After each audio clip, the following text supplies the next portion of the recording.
السلام علیکم ناظرین۔ پیارے ناظرین، اس دنیا میں جتنے بھی دھرم یا مذہب پائے جاتے ہیں سب کو دو حصوں میں بانٹا جاتا ہے، یعنی دو کیٹیگری میں ڈیوائیڈ کیا جاتا ہے۔ پہلی کیٹیگری کو آسمانی مذاہب کے نام سے جانا جاتا ہے، جبکہ دوسری کیٹیگری کو ہندوستانی دھرموں کے نام سے جانا جاتا ہے۔ آسمانی مذاہب میں خاص طور سے مسلمان، یہودی اور عیسائیوں کو گنا جاتا ہے، اور یہ وہ مذہب ہے جن کے اندر آسمانی کتابوں کے اندر یقین رکھا جاتا ہے اور ساتھ ہی ساتھ پیغمبروں کے آنے پر بھی یقین رکھا جاتا ہے۔ مطلب تینوں مذہب کو فالو کرنے والے لوگ نبیوں اور رسولوں پر یقین رکھتے ہیں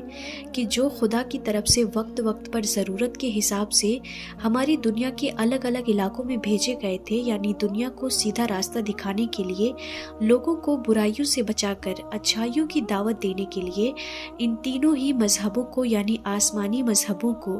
ابراہیمی مذہب کے نام سے بھی جانا جاتا ہے۔ وہ اس لیے کیونکہ ان تینوں ہی مذہبوں کا کنیکشن کسی نہ کسی طور سے اوپر جا کر اللہ کے ایک مشہور پیغمبر حضرت ابراہیم علیہ السلام سے جڑ جاتا ہے۔ جی ہاں ناظرین، وہی ابراہیم علیہ السلام جن کو جہاں ایک طرف مسلمان ابراہیم علیہ السلام کہتے ہیں اور وہیں دوسری طرف یہودی اور عیسائی ابراہم کے نام سے بھی جانتے ہیں۔ اور پیارے ناظرین، وہیں دوسری طرف اگر بات کریں ہندوستانی دھرموں کی تو ان میں خاص طور سے گنتی ہوتی ہے ہندوازم، سکھ ازم اور جینزم اور بدھزم جیسے دھرموں کی، اور ان کو ہندوستانی دھرم اس لیے کہا جاتا ہے کیونکہ ایتہاسک طور پر ان کا کنیکشن سیدھے طور پر ہندوستان کی سرزمین سے جڑ جاتا ہے۔ مگر پیارے ناظرین، آپ لوگ اگر اسلام کی سب سے مقدس کتاب قرآن کریم کو پڑھیں گے تو آپ کو پتہ چلے گا کہ حضرت محمد مصطفیٰ صلی اللہ تعالیٰ علیہ وسلم اسلام کے آخری پیغمبر تھے، یعنی ان کے بعد اب کوئی بھی نبی اور رسول نہیں آئے گا، اور جب کوئی نبی اور رسول نہیں آئے گا تو ظاہر سی بات ہے کوئی آسمانی کتاب بھی نہیں آئے گی۔ مگر یاد رہے ناظرین، اس سے پہلے دنیا میں بے شمار نبی اور رسول آ چکے ہیں، جن میں سے زیادہ تر تو عیسائی اور یہودی دھرم کے لوگ بھی یقین رکھتے ہیں، اور یہاں تک کہ حدیثوں اور کچھ ایتہاسک کتابوں میں یہ بات بھی صاف طور پر بتائی جاتی ہے کہ آخری پیغمبر حضرت محمد مصطفیٰ صلی اللہ تعالیٰ علیہ وسلم تک ہماری اس دنیا میں کم و بیش 1,24,000 نبیوں کو بھیجا گیا تھا، اور ان میں سے صرف 25 نبیوں کا ہی نام قرآن شریف کے اندر موجود ہے۔ اس کے علاوہ اگر ہم لوگ سبھی حدیث کی کتابوں کی مدد لے لیں، ایتہاسک کتابوں کی بھی مدد لے لیں، اور یہاں تک کہ ہم لوگ یہودیوں اور عیسائیوں کی ساری کتابوں کی مدد لے لیں، تب بھی زیادہ سے زیادہ 100 نبیوں کے ناموں کو ہی ڈھونڈ سکیں گے، یعنی کہ ڈیٹیل کے ساتھ ہم بہت کچھ زیادہ سے زیادہ 100 نبیوں کے بارے میں ہی جان سکیں گے۔ مگر ہاں، ان تمام چیزوں کے باوجود بھی اس بات میں کوئی شک نہیں ہے کہ قرآن کے مطابق ہر دور میں دنیا کی ہر قوم میں ایک نہ ایک نبی تو ضرور بھیجا گیا ہے۔ اس دنیا میں جہاں بھی آبادی رہی ہے، جہاں جہاں پر بھی انسان رہا ہوا ہے، جہاں جہاں پر بھی چھوٹی بڑی قوم آباد رہی ہے، وہاں پر ان کی ہدایت کے لیے اللہ کی طرف سے ایک نہ ایک نبی رسول بھیجا گیا ہے۔ مگر ناظرین، ہمیں جب کبھی بھی یہ بات بتائی جاتی ہے تو سب سے بڑا سوال یہ پیدا ہوتا ہے، جو ہمارے دماغ میں سب سے پہلے جو آتا ہے وہ یہی ہوتا ہے کہ اگر دنیا کے ہر علاقے میں نبی آئے ہیں، ہر قوم میں ایک نبی کو بھیجا گیا ہے، تو آخر پھر ہمارے خود کے علاقے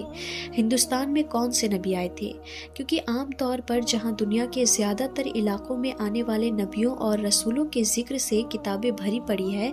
دوسری طرف ایتہاسک کتابوں میں ایسا کوئی ٹھوس ثبوت نہیں ملتا ہے کہ جس سے یہ ہم مان سکے کہ ہمارے دیش بھارت کے اتہاس میں کبھی کوئی نبی یا رسول آئے ہوں کہ جنہوں نے اپنی زندگی کا ایک لمبا وقت ہمارے اس علاقے میں گزارا ہو، اس علاقے کے لوگوں کے بیچ میں رہے ہو اور لوگوں کو نیکی کی دعوت دی ہو۔ تو پیارے ناظرین، آج کے اس ویڈیو میں ہم اتہاس کی مدد سے یہ جاننے کی کوشش کریں گے کہ ہمارے دیش بھارت میں اللہ کے کون سے نبی یا پھر رسول آئے تھے، کوئی آئے بھی تھے یا پھر نہیں آئے تھے۔ اگر کوئی نبی آئے تھے تو ان کا نام کیا تھا اور وہ کون سے دور میں آئے تھے؟ ناظرین، سب سے پہلے تو ہم آپ کو یہ بتاتے چلیں کہ کیا آپ میں سے جتنے بھی لوگوں کے دماغ میں اکثر یہ سوال آتا رہتا ہے اور ان کو پریشان کرتا رہتا ہے، تو ان سبھی کو یہ جان کر حیرانی ہوگی، ہماری دنیا کے سب سے پہلے پیغمبر جو تھے، پیغمبر ہونے کے ساتھ ساتھ دنیا کے سب سے پہلے انسان بھی تھے کہ جن کو ہم لوگ آدم علیہ السلام کے نام سے جانتے ہیں،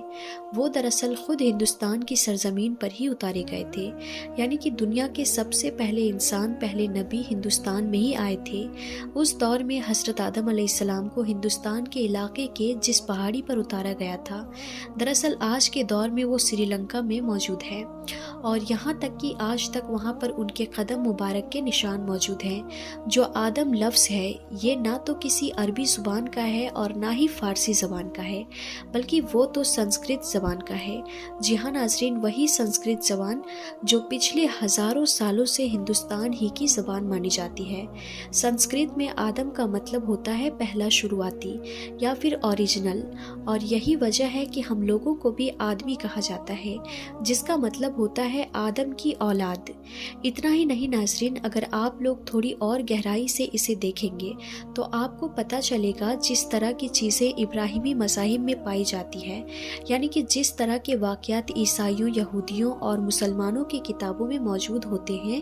نبی اور رسولوں سے جڑے ہوتے ہیں، بالکل اسی طرح ہی کچھ چیزیں ہندوؤں کی کتابوں میں بھی پائی جاتی ہے۔ آدم علیہ السلام اور ان کی بیوی حضرت حوا سے جڑے جو واقعات ہم پڑھتے ہیں، بالکل اسی طرح کا واقعہ ہندوؤں کی کتابوں میں بھی موجود ہے، مگر ہاں ان لوگوں کے یہاں ان دونوں کے نام کو الگ الگ ناموں سے جانا جاتا ہے، جیسے سویمبھو اور شتروپا کے نام سے جانا جاتا ہے۔ پیارے ناظرین، بات یہیں پر ہی ختم نہیں ہوتی ہے۔ مثال کے طور پر بھارت اور سری لنکا کے بیچ میں موجود اس بریج کو ہی لے لیجئے۔ اس بریج کو ایک طرف جہاں مسلمان اور یہودی اور عیسائی حد سے زیادہ اہمیت دیتے ہیں، تو وہیں دوسری طرف ہندو دھرم میں بھی اسے پوتر مانا جاتا ہے۔ ہندو اس بریج کو رام سیتو کے نام سے جانتے ہیں۔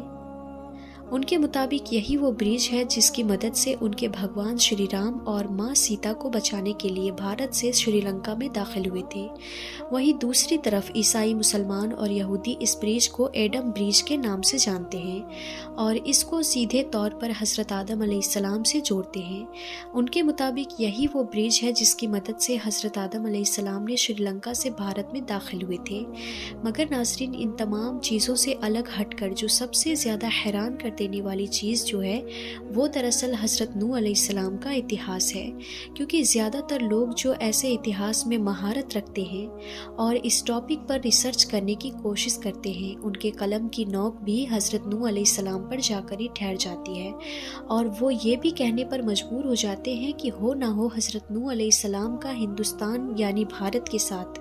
کوئی گہرا رشتہ ہے۔ کیونکہ ناظرین، آپ کو جان کر حیرانی ہوگی، جن پیغمبر حضرت نوح علیہ السلام کو مسلمان، عیسائی، یہودی مانتے ہیں، اور طوفان سے جڑا جو ان کا واقعہ جو مشہور ہے، جو اپنی اپنی کتابوں میں وہ پڑھتے ہیں کہ کس طرح سے حضرت نوح علیہ السلام کے دور میں دنیا کا سب سے بڑا طوفان آیا تھا، جس طوفان میں پوری دنیا غرق ہو گئی تھی۔ مگر اس طوفان کے آنے سے پہلے ہی اللہ تعالیٰ کی طرف سے حضرت نوح علیہ السلام کو بتا دیا گیا تھا، نہ صرف بتایا گیا تھا بلکہ ایک کشتی بنانے کا حکم بھی دیا گیا تھا، جس کشتی میں بیٹھنے والے لوگ اس خطرناک طوفان سے بچ گئے تھے۔ بالکل اسی طرح کا واقعہ ہندوؤں کے ویدوں میں بھی پایا جاتا ہے، مگر ہندوؤں کی پوتر کتابوں میں اس کیریکٹر کو نوح نہیں بلکہ منو کہہ کر پکارا گیا ہے، یعنی بڑے سیلاب والا منو، اور باقاعدہ یہ واقعہ بھی مینشن ہے کہ کس طرح سے اس بڑے سیلاب سے بچنے کے لیے منو نے کشتی بنائی تھی۔ ساتھ ہی ساتھ ہم آپ لوگوں کو یہ بھی بتاتے چلے کہ سنسکرت زبان میں بھی نوح کا مطلب کشتی والا ہوتا ہے، اور بالکل اسی طرح سے جس طرح سے عربی زبان میں بھی اس کا مطلب کشتی والا ہی ہوتا ہے، اور یہی وہ ساری چیزیں ہیں جو اتہاس کاروں کو یہ سوچنے پر مجبور کرتی ہے کہ ہو نہ ہو پیغمبر حضرت نوح علیہ السلام کا ہندوستان کی سرزمین سے کوئی گہرا رشتہ ضرور ہے، یا تو خود حضرت نوح علیہ السلام کے اس علاقے میں آئے تھے، یا پھر جس دوسرے علاقے میں حضرت نوح علیہ السلام ہوا کرتے تھے اس علاقے کے کچھ لوگ بعد میں ہندوستان کی طرف آ کر آباد ہو گئے تھے۔ فی الحال ناظرین، سچائی کیا ہے یہ ہم میں سے کوئی نہیں جانتا، ہم لوگ تو صرف واقعوں کی مدد سے اندازہ ہی لگا سکتے ہیں، لیکن ہمارے اندازے صحیح ہونا یہ ضروری نہیں ہے۔ تو پیارے ناظرین، یہ واقعہ، یہ معلومات آپ لوگوں کو کیسی لگی آپ ہمیں کمنٹ کر کے ضرور بتائیں، اور اس ویڈیو کو اگر آپ نے ابھی تک لائک نہیں کیا ہے تو آپ اسے لائک ضرور کریں اور اپنے دوستوں احبابوں کے ساتھ شیئر بھی ضرور کر دیں۔ تو آج کی اس ویڈیو میں بس اتنا ہی، ہم پھر ملتے ہیں ایسے انفارمیٹیو ویڈیوز کے ساتھ، تب تک کے لیے خدا حافظ۔